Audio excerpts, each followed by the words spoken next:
Well, hi YouTubers, I'm back with 41 years of Mills and Boon, and so this is a Harlequin present. This is in my local library. So Harlequin, if you don't know, is the American branch of Mills and Boon, and this was published in 2017. And also, price-wise, it's $5.25 in the US or $6.25 in Canada. Right. So Harlequin presents.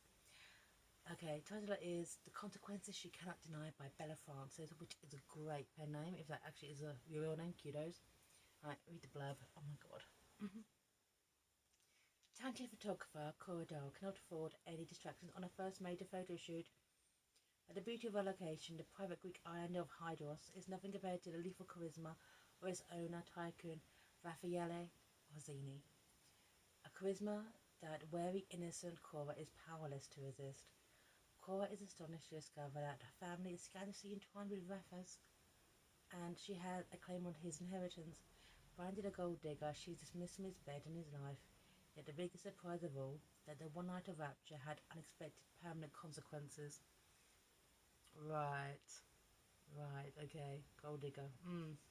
About that. Okay, so it starts off with her on this island. Now she's a poor photographer. She's also a waitress, and straight away, which is page 32. Okay, it's for here. Right, it's for here. She's totally in the zone, oblivious to the world. It was always interesting to watch creators at work, but she was so refreshingly, achingly lovely that he found himself slipping back into the trance she had begun to work him over lunch. A trance that had him imagine kissing that white sensual mouth and undoing the dress and holding him in his arms. Right. Straight away. The moment you see is like, he wants her. Rafi wants her. Because she's there. Okay, and it's her first photo shoot, and you're thinking, bloody hell, girl, we be professional. But now she's attracted to him. Okay? She's attracted to him so much. Honestly, the sexual tension between these two is off the charts. It's ridiculous. So then, they're smouldering at each other. Okay? Right. Right. This bit here. She searched online for most of his life story. Here's the exposition dump. It was simply documented. He was the orphan son of the glamorous Lena Rossini, an actress on the cusp of superstardom. A life cut short by a helicopter crash. He'd been adopted by the benevolent Giancarlo di Visconti. Right. It sounded like a tragedy with a happy ending, but no one could really imagine what it was like to be in someone else's shoes. She better than that than anyone. Right. And she mentions also that Amal's got mental illness as well. So, there you go. Right. 4 months ago, Cora had thought things were improving. I gave herself nearly all of Mother's last collection. She was feeling happy about Cora going into of her class. But then another breakdown, and you find out why, okay, for everyone. Why her mental health is so kind of in such a dark place. Now, find us out after, okay? Because essentially, Rafi and Cora have absolutely mind-blowing sex. Oh, Cora says it's safe. Okay, yeah, because in his Mills and Boon books, trust a woman who says it's safe. It never is safe, is it? No, it's never safe. And then Rafi's brother shows up, well, he's his adopted brother, and basically says, "Need to get off her island." She's a daughter of the woman who basically said that Cora was the County's daughter. Essentially, his father had an affair with her mother, and she is his half sister, and she's a gold digger. And she's basically trying to claim her inheritance. And Rafi just kicks off the island. He just kicks her off. Okay, he's like, "We can't be together. Please go. You're done." Okay, makes her feel absolutely terrible about it, of course. And he's like, yeah, he thinks that she is a gold digger after his brother, actually, well, her brother too, since obviously he's a half brother, says all this. So, because that seemed dull. Okay, right, right,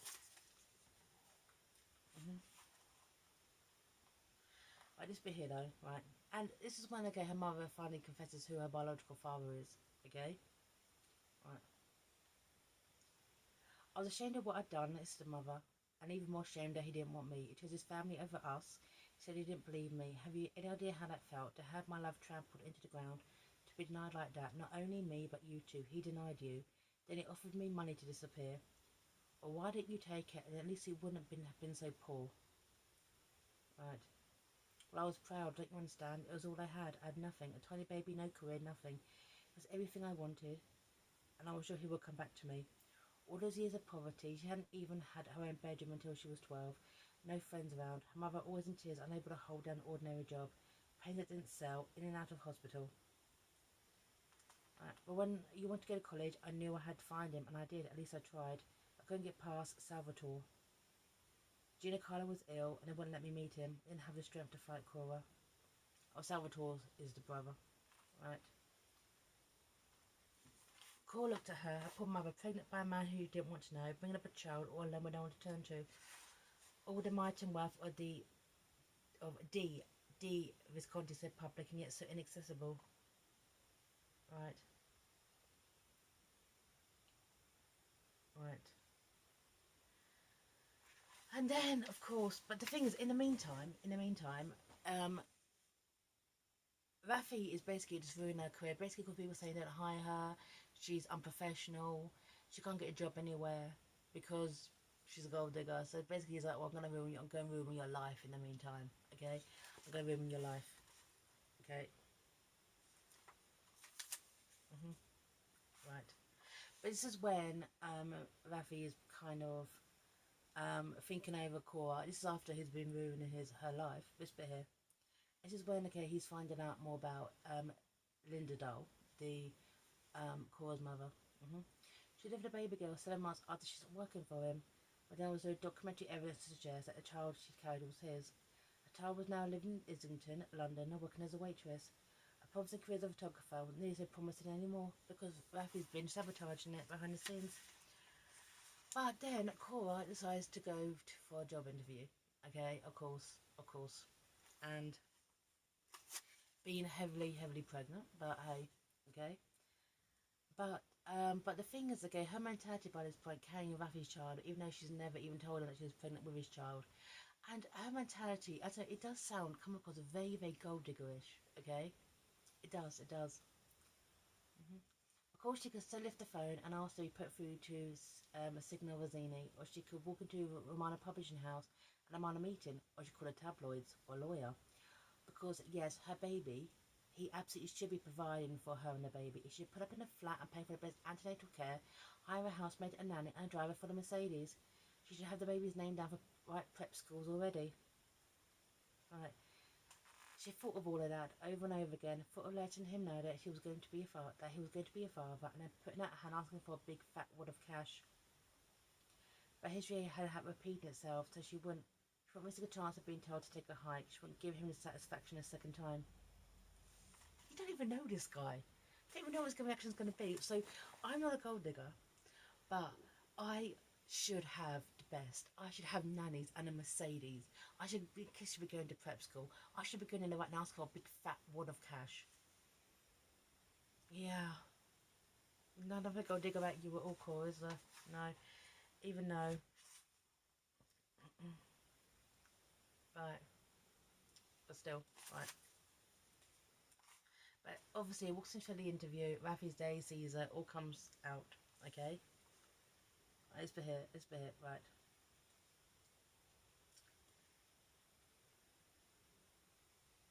You didn't take precautions. Her eyes wide and she bared her teeth. She stepped forward like a fury. You mean you didn't take precautions? You. I'm not the one with the reputation. You told me it was safe, she said quietly as he could, almost choking on the white hot rage that was building inside him. She put her hand on her hips and shook her head. Don't blame me. You got me pregnant the other way around. I didn't know I was getting you pregnant for the love of God. I thought it was safe. Right. Well, you did. And now you can't make... And you could say, can make the slightest difference anymore. You're blaming me. Just as I expected, I'm getting out of here. This conversation is over. Whoa. Hold on, Angel. Okay?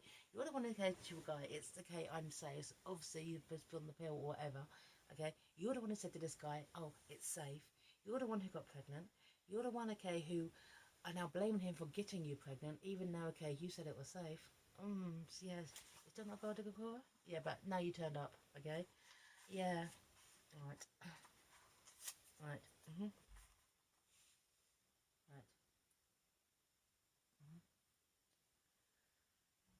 This bit here, okay?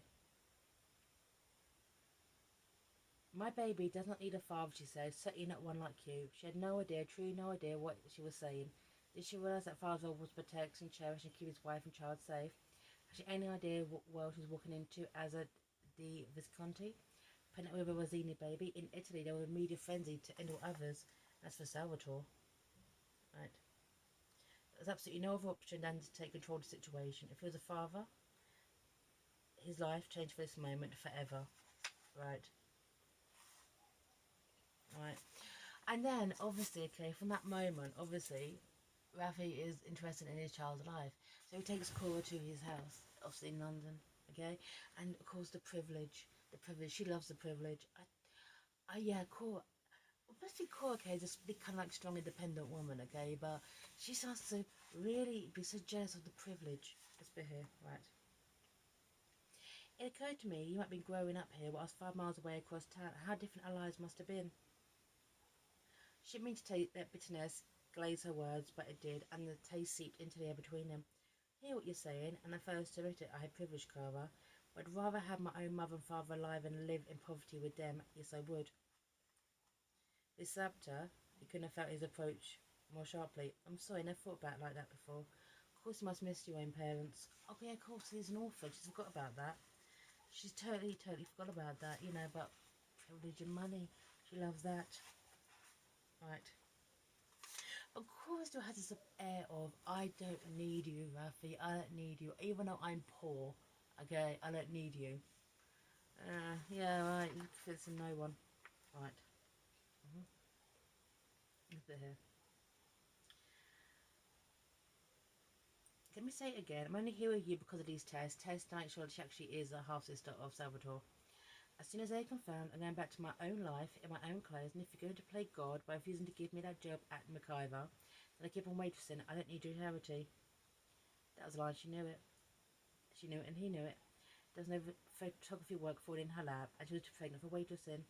She would have nowhere left to turn unless it was to state benefits or Salvatore, and that was never going to happen. Oh no, to turn us out to state benefits. They actually exist for a reason, by the way. Oh my god, I cannot return to instead of claiming child's maintenance and that kind of stuff. That exists for people like this, by the way. But I didn't realise that for this woman, claiming child benefits was beneath her. Oh, but I think she's the kind of persecutor. She did actually claim child benefit for her child. She'd act like a martyr about it. Oh, right.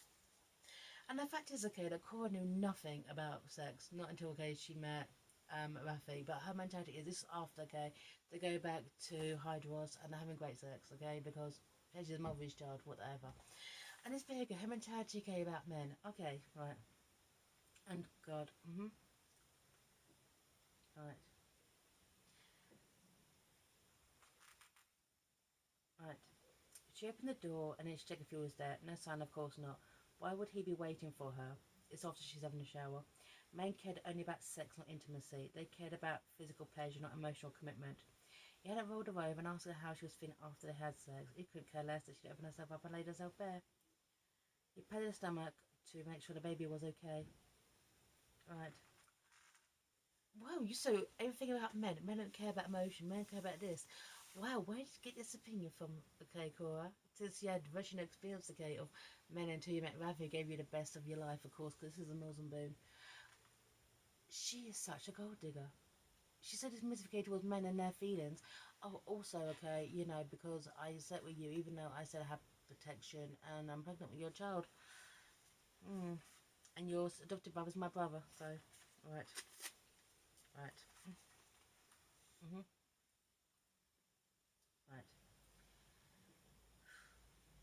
But this bit here, this is when, okay, Rafi decides to marry her, okay, because it's the right thing to do. Right, right. She couldn't really think that there was going to be another way, could she? That she would get the test results and fire up the jet and drive her back into London to take her orders for tea and coffee. And then the bambino was born. Did she really think that he would agree to have contact with her every weekend? While she lived, God knows where, God knows what, with God knows whom, their son was heir to a global business, Romano Publishing. He had to learn about the world from birth from his father. He had to know about his family and his responsibilities. Had everything he would need to grow up happy and healthy and safe. So he praises to Cora. Okay. He proposes to her, right? But then Salvatore comes in. Okay, Salvatore is obviously he's her Rafi's adopted brother, Cora's half brother, right? And the fact is that Salvatore is just jealous. He hates her so much. He hasn't even met her, but he's jealous. Okay, and that reminded me of now. Okay, the Spectre. It turns out okay that Blofeld was James Bond's adopted brother after his parents died. And he got adopted. Yeah, this reminded me of right. My life is in ruins, says Salvatore. All those years of having to share Papa. Never been good enough. Every day being compared to you, being told I must live up to you. Do you know how much I hated it when you came? Every single day was hellish for me. Hellish! Raphael swallowed. He knew the story. It was the best song of social blackmail, and one that Salvatore always did when he felt cornered. But the worst thing was about it that it was true. Have you any idea how not to be give my own inheritance, not to be trusted with my own money? And are you going to tell me where someone else is waiting to take my place? He's turned you against me too. I doubt Salvatore, he began. This isn't about you. Cora has missed out on so much. But we're focusing on the future, not the past. Your inheritance is intact. Nothing will change between us. Right. Yeah, because Salvatore's weak. Salvatore's weak. Right. So the wedding's happening. It's all good. All good. Okay. And then, actually, I'm going to give some dudes, okay, let's answer. It's actually what I wrote in this book. Okay, I'm going to give it some respect. Right.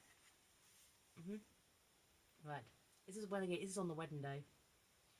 Okay. Claiming her share of the Visconti inheritance was something that she would never have able to do for herself. Her pride wouldn't let her have it, but claiming her son's share, she'd fight tooth and nail to get that. Yes, she'd make a name for herself, all right. Right. She promised herself she wouldn't torment herself and wonder what a real proposal would be like. Sticking the dagger a few times in her own heart and twisting it around, she consigned it to the don't go list forevermore. Right. But the thing is, Rafi realises that even though he does love Cora, he's proposing to her because she's pregnant with his son, and that's not fair. So he actually goes to her and says, "Let's not get married. Let's try and make it work, okay? But I don't have to get married. I don't have to get married." Which you'd think brilliant, okay? Brilliant, but no, Cora, you go digger. Right, let's be here, be here. We can make new plans. I've already siphoned off MacIver. Is anything you want? You should be. It's all there if you want it. You could create something, anything amazing. It will be yours. I've got an influence with Argantum, so if boats float your boat, so to speak. But they'll always untie me as we speak. He heard her sob. He didn't want her to look around. She walked to the window and dressed as stupid, little toppy-headed. He hated her since he was a child. Right. But just because, like, no, you bastard, you will not do this to me. You may lie to me, Rafi. You made me pregnant. Then you threw me out, and then you won't let me out of your sight until you sure I wasn't a liar. Then you made me fall in love with you. You utter right because they love each other and decide to get married. She's like, I don't know why. Okay, this is when she said this big declaration. Oh, I don't have to get married. And she's like, no, you utter bastard. You made me fall in love with you. You made love to me. We're getting married. There's such an element of gold diggery about her. I can't shake off with Cora. Okay? It's just her fantasizing, okay, about my brother didn't love me, but I'm entitled to all his money, my big wad of cash. Okay. Yeah, I don't know, maybe because maybe she said to Faze, I'm safe, and she wasn't. I kind of lost all respect for her. So, but anyway, Bella Francis' Consequence You Can't Deny, so Harlequin presents. Well written, I guess, but it's just a bit stupid. So stupid. I thought 1 year's meal, the miss sign off here.